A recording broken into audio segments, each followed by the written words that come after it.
Bab 851 Tempat yang benar-benar aman. Mau lari.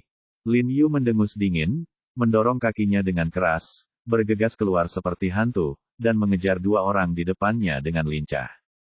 Ketika kedua pria itu melihat Lin Yu muncul di belakang mereka dalam sekejap mata, wajah mereka menjadi semakin ketakutan.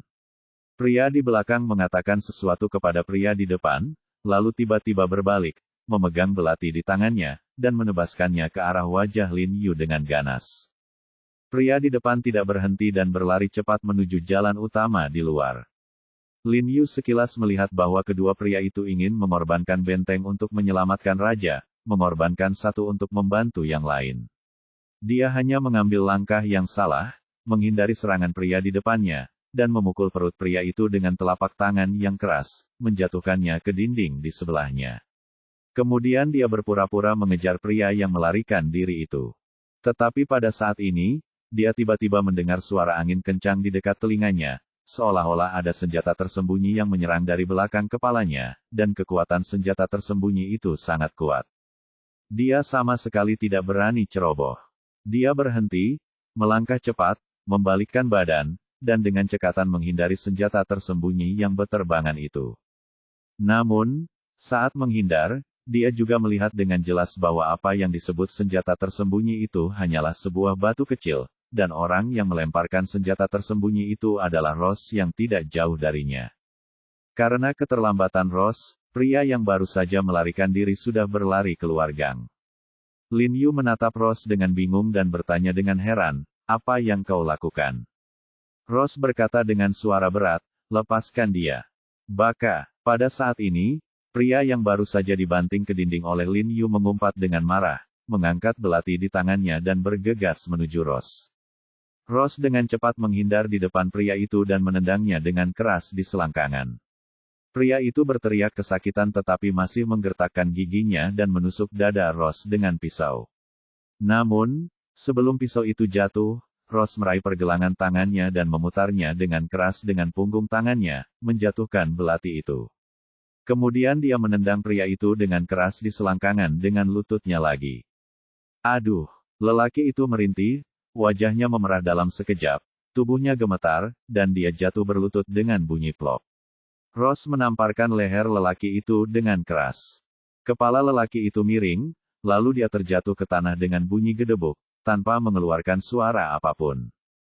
Setelah melihat kemampuan Ross, Lin Yu menyipitkan matanya sedikit dan berkata dengan suara yang dalam, "Kemampuanmu telah meningkat." Tidak buruk. Ross tersenyum dan bertepuk tangan. Ekspresi Lin Yu menjadi lebih serius, dan dia berkata dengan suara yang dalam, "Sebenarnya, dengan kemampuanmu, kamu jelas bisa menyingkirkan mereka secepat mungkin.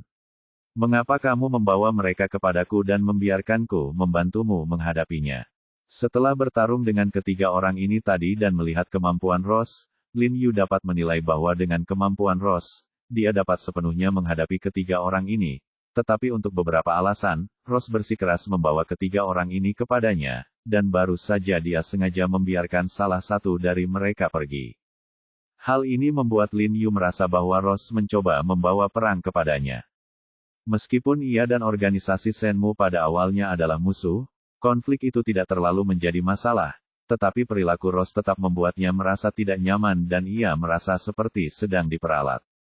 "Maaf, aku tidak punya pilihan." Ross tampaknya melihat ketidaksenangan Lin Yu, dan buru-buru berkata kepada Lin Yu, "Aku ingat kamu mengatakan kepadaku bahwa kamu akan memusnahkan organisasi Shenmue demi Yanxia, kan?" Lin Yu mengangguk dengan wajah cemberut, dan berkata dengan dingin, "Tentu saja, kami tidak akan membiarkan orang asing seperti itu berkeliaran di tanah Yanxia. Jadi aku melakukan ini sebagai pilihan terakhir, dan pada saat yang sama, itu juga untuk mencegah kekuatan organisasi Shenmue mereka berkembang." Ross menjelaskan dengan hati-hati kepada Lin Yu, "Alasan mengapa aku melepaskan pria itu tadi memang untuk memberitahu mereka bahwa aku telah menghubungimu, dan agar mereka menebak bahwa aku telah memberikan barang itu kepadamu." "Barang? Barang apa?" Lin Yu tidak bisa menahan diri untuk tidak bingung ketika dia mendengar ini. Ross jelas datang dengan tangan kosong, jadi bagaimana dia bisa memberinya sesuatu? "Barangnya akan segera dikirim," Kata Ross sambil melihat ke bawah kejam, Bailey sedang dalam perjalanan. Hah, ada apa?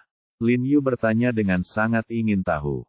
Untuk sesaat, dia tidak dapat memahami apa yang menyebabkan Ross mengalami begitu banyak masalah, dan bagaimana hal itu berhubungan dengan organisasi Shenmue. Apakah kamu ingat kota-kota kecil yang kita curi dari Jepang terakhir kali? Ross tidak bertele-tele dengan Lin Yu dan langsung ke intinya. Setelah diingatkan, Lin Yu memikirkannya dengan saksama, lalu tiba-tiba tersadar dan mengangguk. Aku ingat, kota-kota kecil berwarna-warni itu, kan? Ketika Ross memintanya untuk pergi ke surga bawah tanah, setelah Lin Yu memenangkan semua hadiah uang dari surga bawah tanah, Ross meminta Lin Yu untuk menemaninya dan Bailey ke sebuah villa di pinggiran kota dan mencuri 7 kotak kecil berwarna-warni dari orang Jepang. Saat itu, Lin Yu masih bertanya-tanya apa isi kotak-kotak kecil itu, tetapi karena Ross tidak mengatakannya, dia tidak berani bertanya. Jika memang begitu, maka dia mengerti mengapa orang-orang dari organisasi Shenmue mengikuti Ross. Maksudmu, biarkan aku membantumu menyimpan kotak-kotak kecil ini. Lin Yu memahami maksud Ross saat ini, dan tidak dapat menahan diri untuk tidak berkata dengan sedikit kebingungan. Tetapi, karena ini adalah masalah yang sangat rahasia, mengapa kamu membiarkan orang itu pergi? Karena kekuatan organisasi Shenmue terlalu besar, mereka telah menemukan bahwa kita mencuri kota-kota ini. Kita tidak dapat lagi melindungi barang-barang ini, dan bahkan orang-orang kita berada dalam bahaya hidup mereka, jadi aku harus memberitahu mereka bahwa kita telah menyerahkan barang-barang itu kepadamu. Ross menjelaskan kepada Lin Yu, dan setelah pertemuan pertukaran terakhir, orang-orang organisasi Shenmue juga tahu bahwa identitasmu adalah roh bayangan, dan mereka secara alami tidak berani menyerangmu, jadi aku melakukannya sekarang. Lin Yu tiba-tiba menyadari setelah mendengar ini. Tampaknya Ross dan Bailey telah ditekan oleh organisasi Shenmue selama beberapa waktu dan tidak tahan, jadi mereka mengambil inisiatif untuk datang kepadanya untuk meminta bantuan. Bagaimanapun, dengan permusuhan Bailey terhadapnya, dia dapat setuju untuk memberikan kotak-kotak kecil itu kepadanya untuk diamankan. Itu pasti karena situasi yang mereka hadapi sangat serius. Baiklah, aku akan membantumu dengan ini. Lin Yu mengangguk dengan suara yang dalam, dan ketidakpuasan di hatinya segera berkurang. Kemudian dia bertanya dengan curiga, apa yang ada di dalam kota-kota ini yang membuat orang-orang organisasi Shenmue begitu khawatir? Memikirkan keamanan yang ketat di villa ketika dia pergi untuk mencuri kota-kota ini, Lin Yu dapat menebak bahwa barang-barang di dalam kota-kota ini pasti luar biasa. Setelah Lin Yu menanyakan hal ini, wajah Ross menjadi sedikit malu. Setelah ragu-ragu sejenak, dia berbisik kepada Lin Yu, adik kecil, maafkan aku, masalah ini tidak ada hubungannya denganku saja, jadi.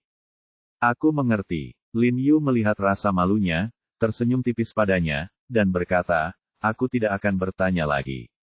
Ross mengerutkan bibirnya, menatap Lin Yu dengan rasa terima kasih, dan berkata dengan lembut, adik kecil, terima kasih. Tapi aku dapat memberitahumu bahwa barang-barang di dalam kota-kota ini sangat penting bagi organisasi Shenmue dan aliansi Master Pedang, dan dapat membantu mereka memperluas kekuatan mereka, jadi kita melindungi kota-kota ini, yang secara tidak langsung juga menekan mereka. Inilah sebabnya dia mengatakan bahwa melakukan hal itu tadi juga membantu Lin Yu. Sama-sama, Lin Yu tersenyum padanya dan berkata lembut, asalkan kamu baik-baik saja.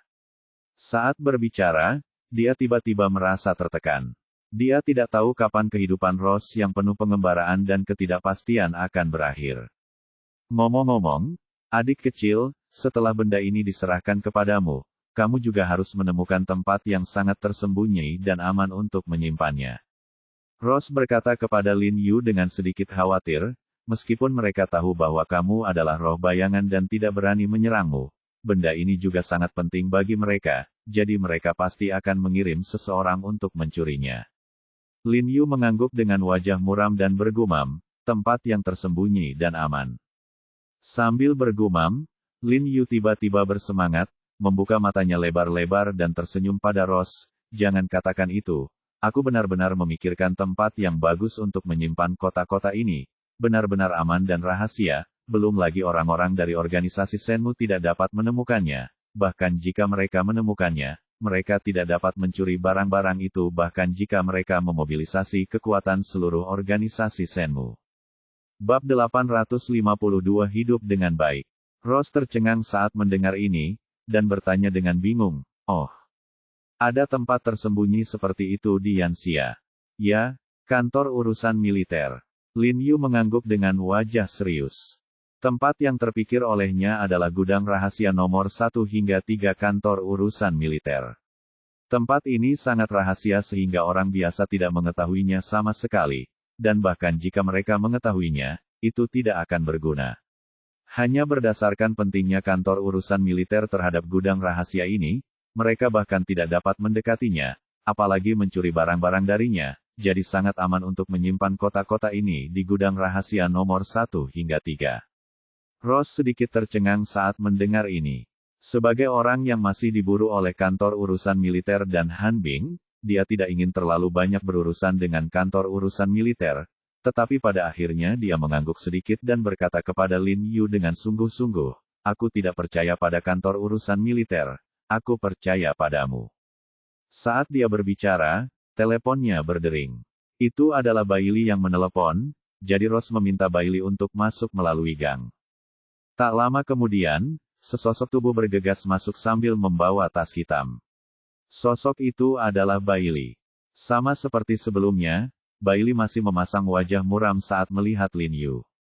Dia sama sekali tidak terlihat baik, dan bahkan sedikit bermusuhan. Dia melirik kedua orang dari organisasi Shenmue yang pingsan di tanah, dan tidak bertanya apa-apa lagi. Dia memasukkan tas koper di tangannya langsung ke tangan Rose, dan berkata dengan suara yang dalam, "Sebaiknya kamu pikirkan baik-baik sebelum menyerahkan barang-barang berharga seperti itu kepada orang luar. Jangan lupa, jika tidak ada orang luar, kita tidak akan bisa mendapatkan barang-barang ini sama sekali." Rose melirik Bailey dengan ringan, dan berkata dengan nada agak ironis, seolah-olah dia sangat tidak senang dengan sikap Bailey terhadap Lin Yu. Rose memasukkan tas koper hitam di tangannya ke tangan Lin Yu, tersenyum pada Lin Yu, dan berkata, "Adik kecil, aku akan memberikan benda ini kepadamu. Kamu harus menyimpannya dengan baik untuk adikmu. Ini adalah hidup dan harta milikmu." "Oke." Lin Yu mengambil benda itu di tangan Rose sambil tersenyum. Melihat bahwa kotak-kotak itu hanyalah tas koper biasa, dia menyipitkan matanya dan bertanya dengan setengah bercanda dan setengah serius, "Kalau begitu, apakah kamu tidak takut aku akan membuka kotak-kotak ini dan melihatnya?" "Beraninya kamu." Wajah Bailey menjadi muram ketika dia mendengar ini, dan dia berteriak pada Lin Yu dengan ekspresi ganas. "Kalau begitu, ambil kembali barang-barangmu." Lin Yu menyerahkan tas koper di tangannya kembali ke Bailey dengan ekspresi acuh tak acuh, sedikit ketidaksenangan muncul di wajahnya. Jelas mereka yang meminta bantuannya, tetapi mereka masih memperlakukannya seperti ini. Bailey tidak ragu sama sekali dan mengambil kembali tas koper itu dari Lin Yu. "Bailey, tidakkah kau pikir korban kita tidak cukup?"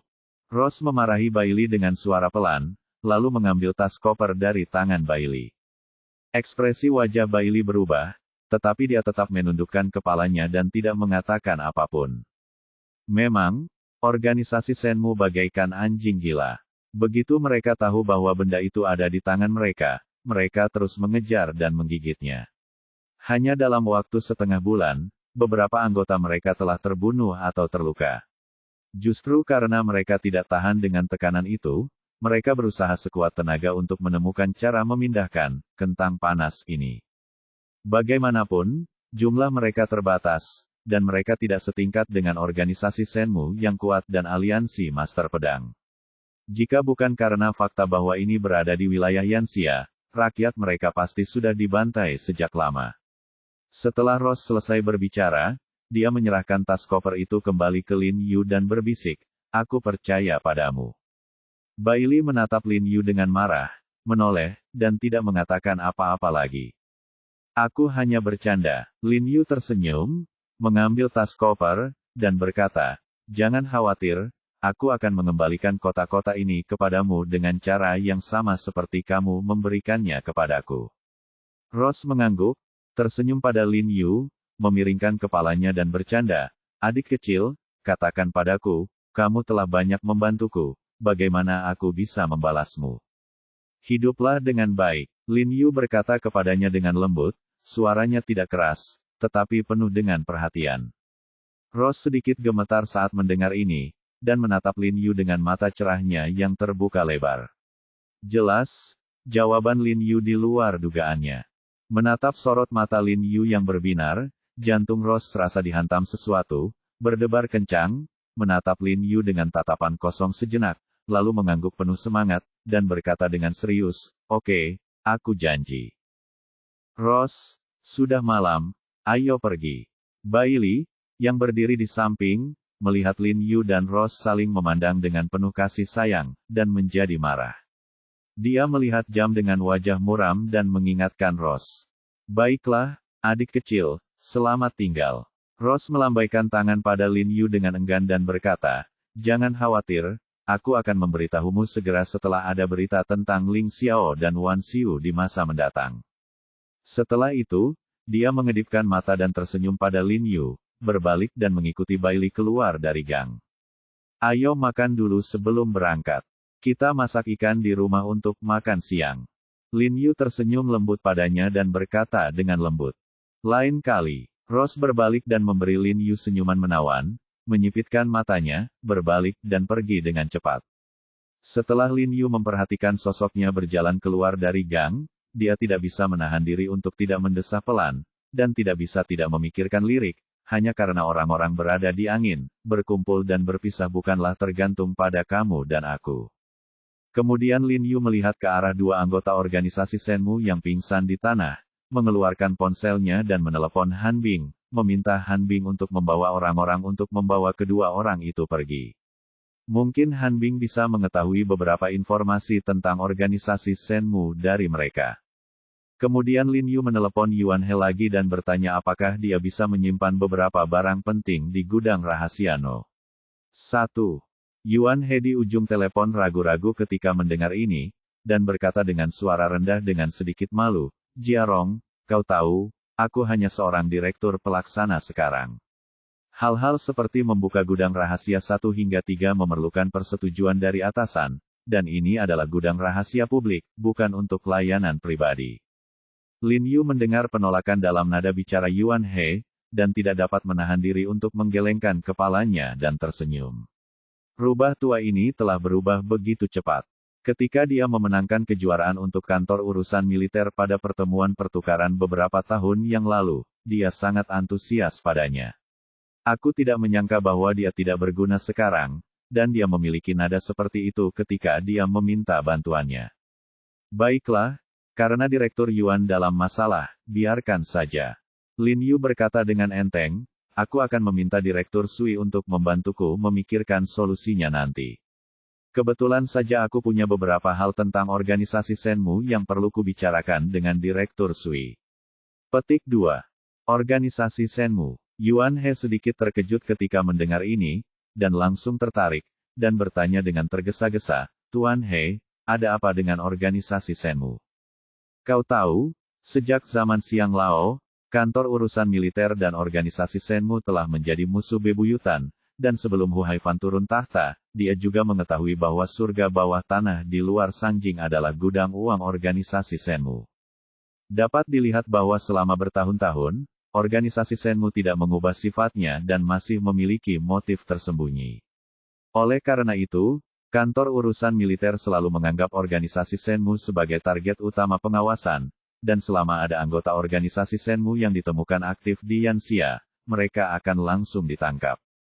Itulah sebabnya Yuan He sangat tertarik ketika mendengar Lin Yu menyebutkan organisasi Shenmue, karena dia juga ingin meningkatkan prestasinya sendiri dengan menghancurkan beberapa tempat persembunyian organisasi Shenmue, mendapatkan pengakuan dari atasannya, dan dipromosikan ke posisi penjabat direktur sesegera mungkin. "Tidak apa-apa. Kita bicarakan nanti saja kalau aku sudah melihat airnya," kata Lin Yu sambil tersenyum, berusaha bersikap sok jagoan. "Oh, Jiarong, apa gunanya kamu mencari Lao Sui? Dia adalah wakil direktur dan pangkatnya tidak sebagus pangkatku." Yuan He buru-buru berkata, "Jangan khawatir, aku belum selesai bicara tadi. Memang melanggar aturan untuk menggunakan gudang rahasia publik untuk kepentingan pribadi. Jika itu orang lain, aku akan langsung menolak. Tetapi kamu berbeda. Kamu adalah roh bayangan dari kantor urusan militer dan pejabat Yanxia yang berjasa. Jadi aku pasti akan berusaha sebaik mungkin untuk melamar ke atasan. Jangan khawatir, bahkan jika aku, Yuan He, mempertaruhkan wajah lamaku, aku pasti akan membantumu mendapatkan persetujuan dari atasan. Lin Yu mengangkat senyum kemenangan di sudut mulutnya, dan berkata dengan ringan, kalau begitu aku ingin mengucapkan terima kasih kepada Direktur Yuan. Sama-sama, sama-sama. Yuan He menjawab sambil tersenyum, lalu matanya menoleh, seolah-olah dia memikirkan sesuatu, dan bertanya kepada Lin Yu dengan suara rendah, tapi, Jiarong, aku bisa membantumu melamar, tetapi kamu harus memberitahuku, apa sebenarnya yang kamu setorkan. Bab 853 Hal-hal baik, hal-hal yang benar-benar baik. Seorang pria cerdik seperti Yuan He, melihat Lin Yu berusaha keras menyembunyikan dataran tinggi Dong Yuan di gudang rahasia kantor urusan militer, secara alami dapat menebak bahwa hal ini tidak sederhana. Jadi dia bertanya dengan rasa ingin tahu. Ketika Lin Yu mendengar perkataan Yuan He, dia menjadi sedikit lebih waspada. Setelah memikirkannya dengan saksama, dia mendapat sebuah ide dalam benaknya. Dia tersenyum pada Yuan He di ujung telepon dan berkata dengan nada datar, bagaimana aku harus mengatakannya? Itu tidak berharga, dan itu juga tidak berharga. Itu mungkin bukan hal yang berharga bagi orang biasa, tetapi bagi kami yang belajar kedokteran, itu adalah harta yang tak ternilai. Setelah berurusan dengan orang-orang seperti Yuan He berkali-kali, Lin Yu tanpa sadar telah menjadi ahli dalam berbohong, dan dia dapat mengatakan kebohongan ini dengan mudah. Lin Yu berhenti dan melanjutkan, sutradara Yuan, karena Anda bertanya, saya tidak akan menyembunyikannya dari Anda. Sejujurnya, ini adalah beberapa resep yang berharga dan metode akupuntur yang telah saya kumpulkan selama bertahun-tahun. Karena saya telah menyinggung sekte ini, sehingga saya merasa bahwa hal-hal ini, mereka tidak dapat melakukan hal-hal di rumah, sehingga tidak ada pada hal-hal ini, mereka tidak dapat melakukan hal-hal di rumah, sehingga tidak ada pada hal-hal ini tempat yang aman dan andal untuk menyembunyikannya. Setelah menggantung telepon, Yuan dia benar-benar meminta instruksi dari atasan. Segera, karena Lin Yu berkinerja baik pada pertemuan pertukaran terakhir dan mendapatkan wajah yang cukup untuk Yanxia, dan permintaan Lin Yu tidak terlalu berlebihan, sehingga orang-orang di atas setuju dengan sangat mudah. Ini bisa dianggap sebagai kesombongan yang besar. Melihat seluruh Yanxia, Lin Yu adalah orang pertama dalam sejarah yang dapat meminta bantuan militer untuk menyembunyikan sesuatu. Setelah Han Bing tiba, Lin Yu mengikuti mereka langsung ke kantor urusan militer.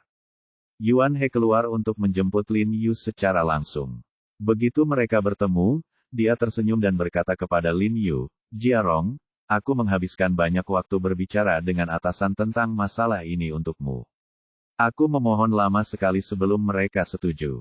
Yuan He berbohong dengan mata terbuka tanpa berkedip, hanya untuk memberitahu Lin Yu bahwa dia telah melakukan yang terbaik untuk Lin Yu. Maaf mengganggu Anda, Direktur Yuan. Lin Yu tersenyum dan mengangguk penuh terima kasih, lalu menunjuk kedua anggota organisasi Shenmu di mobil di belakang, dan berkata kepada Yuan He, sebagai ucapan terima kasih, saya membawakan Anda hadiah besar. Mereka berdua adalah anggota organisasi Shenmu dan memegang rahasia penting organisasi Shenmu. Selama Anda menginterogasi mereka dengan ketat, Anda pasti akan mendapatkan beberapa informasi berguna dari mereka. Dia tidak berbicara omong kosong. Orang yang dikirim oleh organisasi Shenmu untuk mengikuti Rose jelas merupakan anggota penting organisasi Shenmu dan harus dapat memahami beberapa informasi. Mengenai apakah kantor urusan militer dapat menanyakannya, itu adalah urusan kantor urusan militer. Oh, Yuan He tertegun saat melihat dua orang di dalam mobil, lalu dia tersadar. Dia mengangguk pada Lin Yu dan berkata, baiklah, terima kasih banyak, Jiarong. Ayo, bawa mereka ke ruang interogasi. Yuan He mengangkat kepalanya dan memerintahkan Chu Fan dan yang lainnya. Chu Fan segera memanggil anak buahnya untuk menyeret dua anggota organisasi Shenmu yang pingsan ke ruang interogasi seperti anjing mati. Alasan mengapa Yuan He terburu-buru membiarkan anak buahnya menyeret kedua orang ini adalah karena dia takut Sui Dongwei akan tiba-tiba muncul dan merebut pujian darinya. Hanya ketika dia melihat orang-orang itu dibawa pergi oleh Chu Fan dan yang lainnya, dia diam-diam menghela napas lega. Han Bing tidak menghentikannya, karena tahu bahwa Lin Yu sengaja membantu Yuan He. Kapten Han, kau juga sudah bekerja keras. Yuan He cukup perhatian. Ia tersenyum dan menghibur Han Bing. Kemudian ia mengulurkan tangannya dan memberi isyarat kepada Lin Yu, berkata, "Ayo, Jiarong, ikut aku." Lin Yu dengan cepat memeluk tas koper di tangannya, lalu mengikuti Yuan He bersama Han Bing menuju gudang rahasia 1 hingga 3. Setelah turun ke jalan rahasia itu, saya melihat beberapa tentara berseragam militer sudah berdiri di dalam, dan sebuah pemindai sudah diletakkan di atas meja. Jiarong, ini hanya pemeriksaan rutin.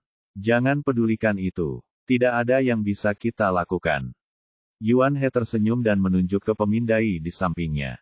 Lin Yu mengangguk dan tidak banyak bicara. Dia tahu bahwa Yuan He dan yang lainnya dapat dimengerti melakukan ini. Bagaimanapun, ketiga gudang rahasia ini sangat penting. Mereka harus terlebih dahulu memastikan bahwa barang-barang yang disimpan Lin Yu tidak mengancam sebelum mengizinkan Lin Yu menyimpannya.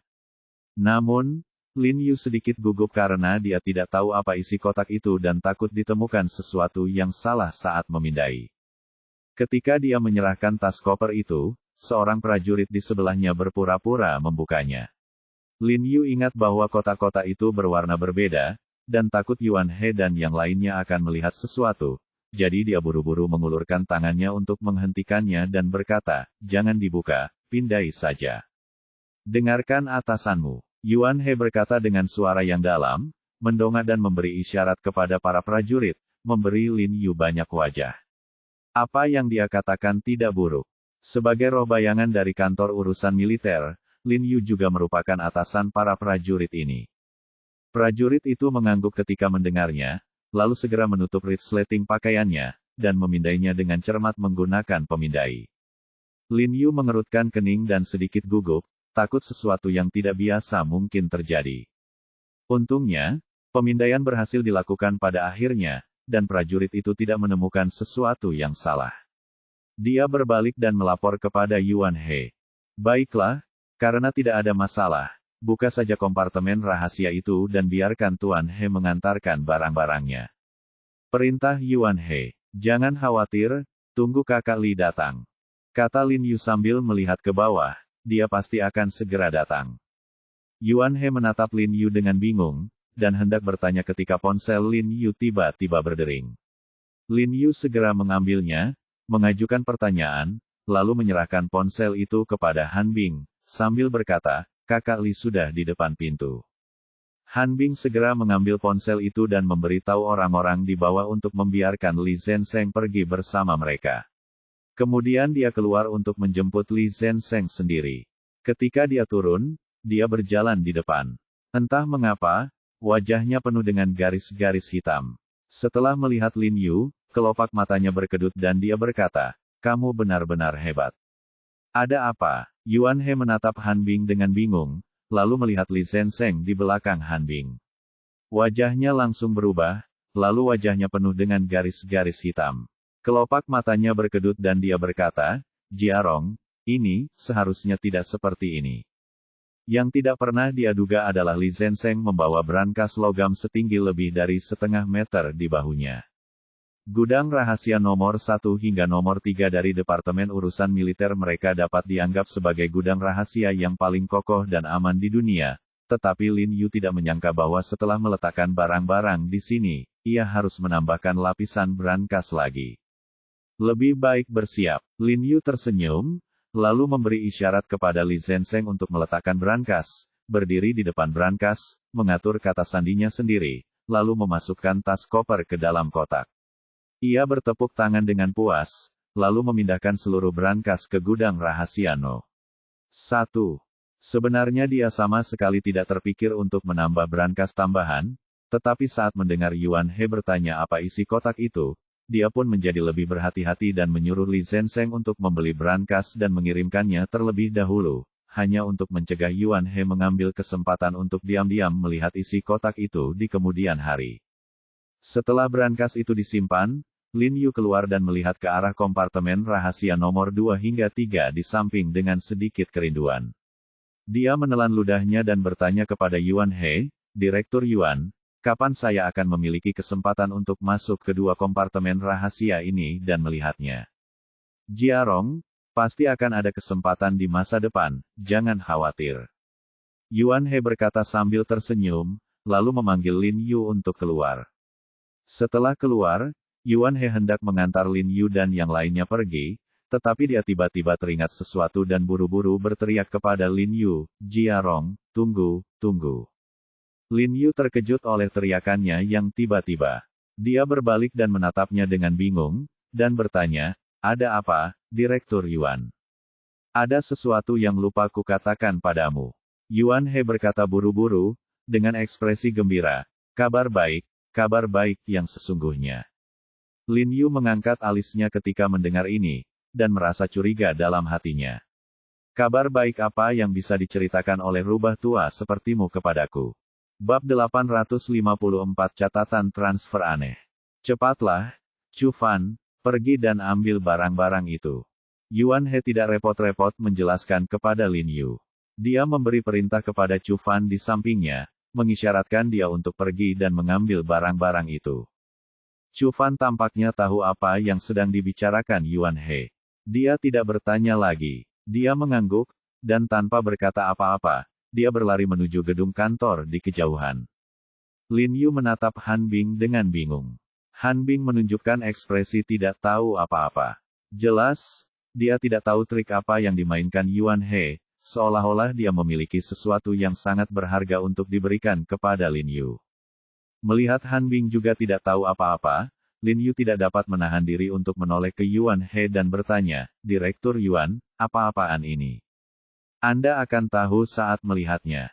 Yuan He berkata sambil tersenyum, tampak sangat bersemangat, "Itu pasti sesuatu yang sangat Anda inginkan." Setelah mendengar apa yang dikatakannya, Lin Yu menjadi semakin bingung. Kapan Yuan He menjadi begitu baik sehingga dia benar-benar dapat membantunya memenuhi keinginannya? Tetapi ada begitu banyak hal yang kuinginkan, siapa tahu apa yang Yuan He bicarakan. Untungnya, Chu Fan segera berlari datang dari arah kantor, sambil memegang sebuah kotak tertutup logam perak yang indah di tangannya. "Direktur, ini." Setelah Chu Fan tiba, dia tidak menyerahkan benda itu kepada Lin Yu, tetapi memberikannya kepada Yuan He. Namun, Yuan He mengambilnya dan segera memasukkannya ke tangan Lin Yu, dan buru-buru berkata, "Jiarong, lihatlah." Lin Yu dengan cepat mengambil kotak logam yang disegel dari tangannya, lalu membukanya dan melihat ada lapisan spons tebal di dalam kotak itu. Tampaknya ada es kering yang dijejalkan di bawah spons, memancarkan sedikit udara dingin, dan di 2 alur di tengah spons, ada 2 ampul transparan. Kedua ampul itu berisi cairan tak berwarna, yang sangat mirip dengan larutan injeksi umum di rumah sakit. Melihat ini, Lin Yu tidak dapat menahan diri untuk tidak mengerutkan keningnya dengan curiga, dan bertanya dengan bingung, "Direktur Yuan, ini." "Jiarong, apakah kamu ingat apa yang kamu katakan kepada Tuan Siang setelah pertemuan pertukaran terakhir?" Yuan He bertanya sambil tersenyum. Lin Yu menggelengkan kepalanya pelan, tampak bingung, seolah dia tidak dapat mengingat sesaat pun. "Hei, bukankah kau mengatakan bahwa keterampilan orang-orang Amerika di Departemen Intelijen Khusus itu dirangsang oleh obat-obatan genetik? Aku ingin meminta 2 tim untuk melakukan penelitian," kata Yuan He dengan tergesa-gesa. Lin Yu tercengang saat mendengar ini, lalu dia tampak bereaksi.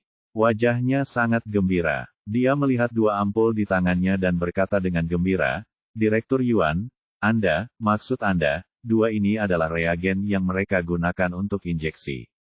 Saya jamin dengan kepala saya."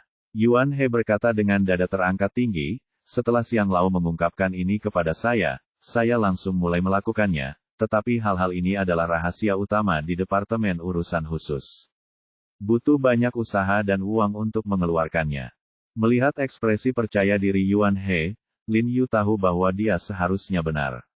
Dia melihat ampul di tangannya dengan gembira di wajahnya, dan hatinya gembira.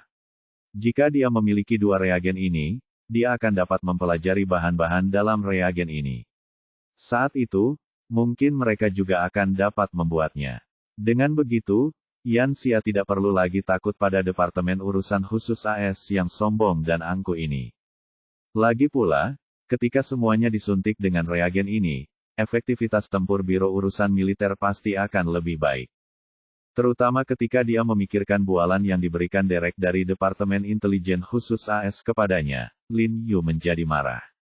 Begitu dia menguasai pengobatan genetik ini, dia pasti akan menamparkan wajah Derek dengan keras. Direktur Yuan, kalau begitu saya akan menerimanya. Terima kasih banyak kali ini. Lin Yu berkata kepada Yuan He dengan rasa terima kasih, sambil menutup kotak logam yang disegel dengan hati-hati, dan enggan melepaskannya. Harus dikatakan bahwa Yuan He benar-benar melakukan hal baik yang berharga kali ini.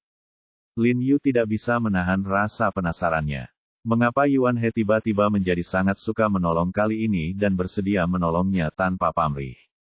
Namun, dia segera menyadari bahwa Yuan He sebenarnya melakukan ini untuk membantu Dewan Agung.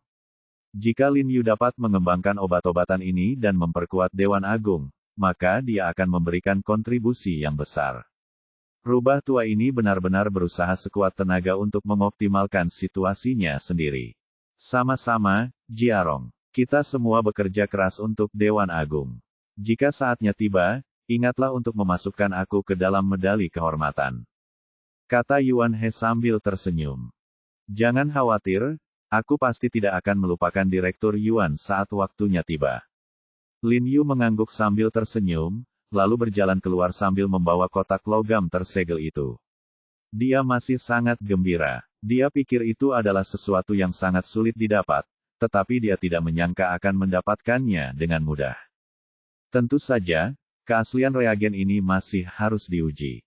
Meskipun dia yakin bahwa Yuan He tidak menipunya, itu tidak berarti bahwa Yuan He tidak ditipu oleh orang lain. Ngomong-ngomong, aku sudah menemukan apa yang kau minta aku bantu selidiki. Dalam perjalanan untuk mengantar Lin Yu dan yang lainnya kembali, Han Bing mengeluarkan ponselnya saat mengemudi, membolak-baliknya, menyerahkannya kepada Lin Yu, dan berkata, setelah diselidiki oleh Departemen Teknis, ditemukan bahwa orang ini memiliki hubungan keuangan dengan bayangan iblis. Lin Yu mengambil ponsel itu dan melihat bahwa informasinya adalah tentang seorang pria paruh baya yang mengenakan kacamata. Dia tampak biasa saja, seperti pekerja kerah putih paruh baya yang bisa kamu temukan di jalan, tanpa ciri-ciri khusus. Lin Yu tidak bertanya lagi dan menunggu dengan tenang kata-kata Han Bing selanjutnya. Meskipun di permukaan tampaknya orang ini berurusan dengan bayangan iblis, sebenarnya, orang ini adalah orangnya Sang Yihong. Han Bing melanjutkan, seperti dugaanku, keluarga Zhang lah yang berada di balik semua ini. Lin Yu menyipitkan matanya, seperti yang dibayangkannya, keluarga Zhang lah yang menyewa iblis di balik layar. Sialan, aku sudah lama tidak menyukai Zhang Yihong, dan kedua saudaranya yang menyebalkan. Li Zhensheng di kursi belakang mengumpat dengan marah, Tuan, kalau aku akan membawa Chun Seng dan Qiuman bersamaku untuk membunuh ketiga saudara ini. Aku jamin kita akan melakukannya secara diam-diam dan tidak akan ada yang tahu. Sekarang setelah dia memiliki dua asisten yang cakap, Chun Seng dan Qiuman, di sekitarnya, Li Zhensheng memiliki kepercayaan diri untuk mengatakan ini. Saudara Li, mengapa kamu seperti saudara Bu dan saudara Niu, selalu berkelahi dan membunuh? Lin Yu menggelengkan kepalanya dan tersenyum tak berdaya. Tuan, Anda tidak bisa bersikap belas kasihan kepada orang-orang seperti itu. Coba pikirkan betapa berbahayanya terakhir kali. Lao Niu dan Yiner hampir tidak bisa kembali. Li Zhen menggertakkan giginya dengan marah, dan anak ini pasti bertekad untuk melakukan sesuatu yang jahat. Kali ini dia menyewa pembunuh peringkat kedua di dunia dan gagal. Lain kali, dia mungkin langsung menyewa pembunuh nomor 1 di dunia. Saudara Li benar, Han Bing mengangguk dengan wajah serius, dan memberitahu Lin Yu, karena sekarang sudah pasti Zhang Yihong yang melakukannya, maka tentu saja kita harus memberi mereka pelajaran dan memberitahu dia bahwa Anda tidak mudah diajak main-main. Jika tidak nyaman bagi Anda untuk maju, saya akan maju atas nama kantor urusan militer. Tidak perlu, saya masih bisa menangani hal kecil ini sendiri. Lin Yu menyipitkan matanya dan punya ide di benaknya. Ngomong-ngomong, ada satu hal yang sangat aneh lagi. Ekspresi Han Bing tiba-tiba menjadi serius, dan berkata, bawahan Zhang Yihong mentransfer sejumlah uang ke rekening luar negeri bayangan iblis terlebih dahulu. Tetapi setelah bayangan iblis itu mati, dia mentransfer sejumlah uang lagi ke rekening luar negeri bayangan iblis itu. Lin Yu terkejut ketika mendengar ini, dan dengan hati-hati melihat informasi di ponselnya. Dia menemukan bahwa itu memang seperti yang dikatakan Han Bing. Ada transfer yang tampaknya telah dilakukan sehari sebelum malam tahun baru, dan pada saat itu, bayangan iblis itu sudah mati. Ekspresi Lin Yu langsung berubah. Dia membandingkannya lagi dengan saksama dan menemukan bahwa transfer sebelumnya terjadi pada awal bulan lunar ke-12, dan akun untuk kedua transfer ini sebenarnya adalah akun luar negeri yang sama. Jumlah uang yang ditransfer kedua kali itu persis sama. Menemukan hal aneh seperti itu, jantung Lin Yu tak kuasa menahan diri untuk tidak berdetak kencang, dan ia berkata kepada Han Bing dengan sangat bingung, ini. Maksudnya, Zhang Yihong benar-benar mentransfer uang ke rekening orang yang sudah meninggal. Apakah ia gila? Apakah maksudnya ia tidak tahu bahwa bayangan iblis itu sudah mati? Awalnya aku juga mengira bahwa Zhang Yihong tidak tahu berita kematian bayangan iblis itu, dan ditipu oleh teman-teman atau keluarga di balik bayangan iblis itu, tetapi pikirkanlah dan itu tidak mungkin. Kau tahu, ini adalah Sangjing. Bagaimana status keluarga Zhang di Sangjing? Bagaimana hal seperti itu bisa luput dari pandangan mereka? Han Bing berkata dengan suara yang dalam, dengan sedikit keterkejutan dan bahkan kepanikan dalam suaranya, dan dia adalah salah satu dari 3 pahlawan Sangjing. Dengan orang yang sangat teliti seperti dia, tidak mungkin baginya untuk mentransfer uang ke pihak lain dengan begitu ceroboh. Lalu, apa maksudmu? Lin Yu menatap Han Bing, wajahnya muram, dan berkata dengan suara rendah, bayangan iblislah yang menghubunginya. Bab 855 biarkan dia melihat apakah aku seekor harimau betina. Han Bing benar. Meskipun Zhang Yihong telah meninggalkan karir resminya untuk berbisnis dan pengaruhnya jauh lebih kecil dari sebelumnya, keluarga Zhang masih merupakan keluarga yang terkenal dan berpengaruh di ibu kota. Mudah bagi mereka untuk mendapatkan beberapa informasi, terutama karena kantor urusan militer yang secara pribadi mengirim orang untuk menerima jenazah bayangan iblis malam itu. Kebisingannya tidak besar, tetapi tentu saja tidak dapat disembunyikan dari mata keluarga Zhang. Dalam keadaan seperti itu, jika bayangan iblis sendiri tidak menghubungi Zhang Yihong secara pribadi, Zhang Yihong tidak akan pernah mentransfer uang kepadanya. Wajah Han Bing menjadi sangat muram saat mendengar perkataan Lin Yu. Dia menoleh untuk melihat Lin Yu, lalu berbisik, aku tidak bisa mengetahuinya, tetapi bayangan iblis itu jelas sudah mati, aku melihatnya dikremasi dengan mataku sendiri. Lin Yu mengangguk dengan sungguh-sungguh. Dia tidak percaya bahwa jasad itu bisa hidup kembali setelah dikremasi. Dia menduga pasti ada sesuatu yang aneh, atau ada pemimpin tingkat tinggi di balik bayangan iblis itu. Faktanya, pemimpin inilah yang berhubungan dengan Zhang Yihong. Bayangan iblis itu sudah mati, dan mereka bisa saja mengirim orang lain. Bagaimanapun juga, aku tidak percaya bahwa orang yang telah dikremasi dapat hidup kembali. Lin Yu menggelengkan kepalanya pelan dan berkata sambil tersenyum, bahkan jika dia hidup kembali, orang pertama yang dia datangi adalah aku. Lalu aku akan melihat apakah dia adalah dewa dari surga atau hanya berpura-pura menjadi hantu. Terlepas dari apakah bayangan iblis ini dapat hidup kembali atau tidak, Lin Yu tidak takut padanya, karena kita semua adalah hantu, jadi siapa yang takut pada siapa? Aku rasa itu tidak mungkin. Aku menyaksikan dengan mata kepalaku sendiri saat seluruh tubuhnya berubah menjadi abu sebelum dia pergi. Han Bing berkata dengan yakin dengan wajah cemberut, tetapi masih dengan khawatir memberitahu Lin Yu, tetapi apapun yang terjadi, memang benar bahwa keluarga Zhang ingin menyewa seseorang untuk membunuhmu. Kau harus bersiap terlebih dahulu. Jangan khawatir, aku punya rencanaku sendiri. Lin Yu mengangguk. Setelah Han Bing mengantar Lin Yu dan yang lainnya pulang, Li Zhensheng berkata kepada Lin Yu dengan sedikit khawatir ketika berjalan menuju gedung apartemen, Tuan, apakah Anda percaya bahwa bayangan iblis dapat dibangkitkan? Saya mendengar dari Lao Niu bahwa orang ini sangat aneh. Saya juga tidak tahu. Bukankah saya mengatakan bahwa jika dia masih hidup, dia pasti akan datang kepada saya, dan saya akan berbicara baik-baik dengannya saat itu. Lin Yu tersenyum dan berkata dengan acuh tak acuh, tetapi dia tidak bisa tidak menjadi lebih berhati-hati dalam hatinya. Ketika dia memasuki gedung apartemen, dia melihat sekeliling dengan waspada. Ketika Lin Yu dan Bai Rentu kembali ke rumah, ruang tamu sudah penuh dengan orang. Bai Rentu, Yiner, Bu Cheng, Chun Seng, dan Kiuman semuanya ada di sana. Mereka berlari untuk mengucapkan selamat tahun baru kepada ibu, ayah mertua, dan ibu mertua Lin Yu. Karena Hu Qingfeng pergi ke Tianjin sebelum tahun baru dan tidak pernah kembali, dia tidak hadir, tetapi dia telah menelepon terlebih dahulu untuk mengucapkan selamat tahun baru kepada mereka.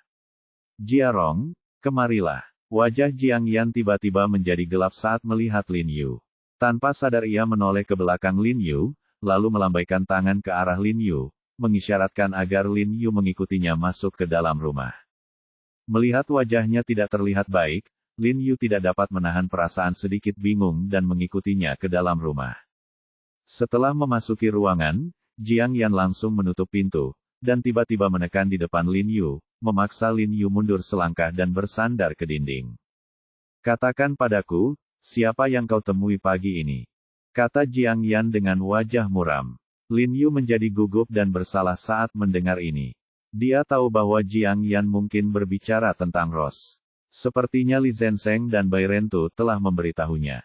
Tapi itu tidak benar. Li Zenseng tahu bahwa Jiang Yan adalah orang yang pencemburu, jadi mustahil baginya untuk memberitahu Jiang Yan tentang hal semacam ini. Sedangkan untuk kakak Niu, yang merupakan orang yang pendiam, itu bahkan lebih mustahil lagi. Jadi Lin Yu merasa bahwa Jiang Yan mungkin hanya mendengar rumor dan sengaja menggertaknya di sini. Oh, aku bertemu Han Bing. Lin Yu berkata dengan tenang, aku juga pergi ke kantor urusan militer dan bertemu banyak orang, termasuk penjaga, direktur, staf layanan, dan petugas kebersihan. Jangan berikan itu padaku. Jiang Yan menyela Lin Yu dengan marah, menempelkan dadanya yang angkuh ke arah Lin Yu sedikit, menatap Lin Yu dengan sepasang mata berkaca-kaca, seolah-olah dia ingin melihat melalui Lin Yu, dan berkata dengan dingin, aku bertanya tentang orang yang mengatakan aku adalah harimau betina. Sialan, pengkhianat. Jantung Lin Yu berdebar kencang, dia tahu kalau Jiang Yan bisa berkata seperti itu, pasti bukan sekedar kabar angin saja, pasti saudara Li atau saudara Niu yang menceritakan seluruh cerita itu pada Jiang Yan. Pada saat ini, wangi harum dan hangat nafas Jiang Yan tidak lagi menyenangkan bagi Lin Yu, tetapi menjadi tekanan besar, yang membuatnya bernapas dengan cepat dan keringat dingin keluar dari punggungnya. Awalnya dia mengira bahwa dirinya sudah menduduki posisi dominan di keluarga ini, tetapi sekarang dia menemukan bahwa ketika kakak Yan marah, tanpa sengaja dia akan menjadi kelompok yang dirugikan. Lin Yu mengerutkan bibirnya dan harus menelan ludah dan berkata, harimau betina dan harimau apa? Itu tidak pernah terjadi. Jangan dengarkan apa yang dikatakan saudara Li dan saudara Niu. Mereka melakukannya dengan sengaja. Ros tidak mengatakan itu. Pada titik ini, Lin Yu tidak punya pilihan selain mengakui bahwa dia telah melihat Ros, tetapi dia berencana untuk membuat masalah besar dari masalah kecil. Jiang Yan mendengus dingin dan berkata, saudara Li dan saudara Niu sama sekali tidak memberitahuku. Lin Yu terkejut dan bertanya dengan bingung, lalu, siapa lagi yang mungkin? Petik 2. Itu Yiner. Jiang Yan berkata dingin dengan wajah cemberut, Yiner memberitahuku sepatah kata pun saat dia kembali pertama kali. Lin Yu tidak bisa menahan diri untuk tidak membuka mulutnya dan berkata dengan terkejut, sialan, pengkhianat kecil ini, aku sangat baik padanya di hari kerja. Dia tidak pernah menyangka bahwa Yiner akan mengkhianatinya. Yiner berubah dari kegelapan menuju cahaya, yang berarti cintaku padanya tidak sia-sia. Jiang Yan berkata dengan dingin, lalu memutar pinggang Lin Yu beberapa kali tanpa diduga. Aduh, Lin Yu menjerit kesakitan. Bang bang bang. Pada saat ini, seseorang tiba-tiba mengetuk pintu beberapa kali, dan kemudian terdengar suara Li Zenseng, Tuan, tolong pelankan suara Anda. Ini hari tahun baru dan ada anak-anak di sini. Li Zenseng tertawa beberapa kali dan lari. Dia baru saja selesai pergi ke toilet dan tidak menyangka akan mendengar teriakan Lin Yu. Benar sekali, Saudari Yan, ini hari tahun baru, lupakan saja. Lin Yu berkata sambil memeluk tubuh lembut Jiang Yan, dan berkata sambil tersenyum, Ros hanya bercanda, kamu tidak perlu menganggapnya serius. Jiang Yan mendengus dingin dengan wajah dingin, lalu memutar matanya ke arah Lin Yu, dan berkata dengan marah, mengapa kamu tidak mengundangnya ke rumahmu untuk makan malam, biarkan dia melihat apakah aku pelit atau tidak, dan lihat apakah aku seekor harimau betina. Tidak, aku tidak akan pernah mengundangnya lagi. Lin Yu mengira Jiang Yan sengaja berbicara dengan cara yang sarkastis, dan buru-buru berjanji dengan sungguh-sungguh. Aku serius. Jiang Yan tiba-tiba menggelengkan kepalanya, dan kemudian dia tidak tahu apa yang sedang dipikirkannya. Ekspresinya menjadi sedih dan dia berkata dengan suara rendah, sebenarnya, aku marah padamu, tetapi aku juga tahu bahwa saudaranya sudah tiada. Sungguh menyedihkan bagi seorang wanita untuk sendirian dan kehilangan tempat tinggal di luar. Jiang Yan bukanlah tipe orang yang tidak masuk akal. Sebagai seorang dokter, dia sangat baik dan berhati lembut, dan memiliki rasa kasih sayang yang kuat. Memikirkan pengalaman Ros, dia merasakan lebih banyak simpati di hatinya. Pertanyaan Lin Yu tadi hanya untuk menakut-nakuti Lin Yu. Setiap orang punya kehidupannya masing-masing. Lin Yu tersenyum tak berdaya, lalu menepuk punggung Jiang Yan dengan lembut dan menghiburnya dengan lembut. Saat makan siang, Shen Yuxuan, Zhou Chen, dan Sue Qin menelepon ibu, ayah mertua, dan ibu mertua Lin Yu untuk mengucapkan selamat tahun baru. Karena mereka semua kembali ke Qinghai 3 tahun lalu, mereka tidak berada di Beijing saat ini. Setelah keluarga itu makan dengan lahap, Lin Yu diam-diam memanggil Ye Qingmei ke samping dan bertanya dengan suara pelan, Kakak senior, apakah ada ahli dalam pengujian dalam proyek bioteknologi Anda? Saya ingin menguji obat cair dan mempelajari komposisi spesifiknya. Lin Yu berbicara tentang 2 obat cair genetik yang dibawanya kembali dari kantor urusan militer. Meskipun hari ini baru hari pertama tahun baru Imlek, ia tidak sabar untuk menguji komposisi obat cair ini. Saya harus mengatakan bahwa dalam hal ini, kita masih membutuhkan bantuan pengobatan barat. Aku kembali ke kampung halamanku untuk liburan tahun baru. Ye Qingmei menggelengkan kepalanya sedikit dan bertanya dengan bingung, apakah hal ini penting? Apakah kamu sedang terburu-buru? Lebih cepat lebih baik. Lin Yu mengangguk. Tentu saja, lebih cepat lebih baik, karena sudah lama sejak pertemuan pertukaran itu. Mungkin Badan Intelijen Khusus AS telah memperbaiki dan meningkatkan obat-obatan ini, jadi semakin lama mereka menunda, semakin besar kesenjangan antara mereka dan yang lainnya. Bagaimana kalau begini? Aku punya teman sekelas yang bekerja di Biro Inspeksi. Aku akan memintanya untuk pergi bersamaku ke pangkalan bioteknologi untuk melakukan inspeksi sore ini. Kata Ye Qingmei setelah berpikir sejenak. Aku akan pergi bersamamu. Lin Yu mengangguk. Apakah kamu tidak pergi keluar dengan Yan Yan dan Ibu Baptis sore ini? Ye Qingmei tersenyum dan berkata, berikan saja barang-barang itu kepadaku. Setelah Ye Qingmei mengingatkannya, Lin Yu mengingat hal ini. Dia melirik Jiang Yan dan ibunya yang duduk di sofa, dan teringat apa yang dikatakan Han Bing kepadanya di pagi hari. Dia tiba-tiba merasa gugup dan tidak tahu harus menemani siapa untuk sesaat.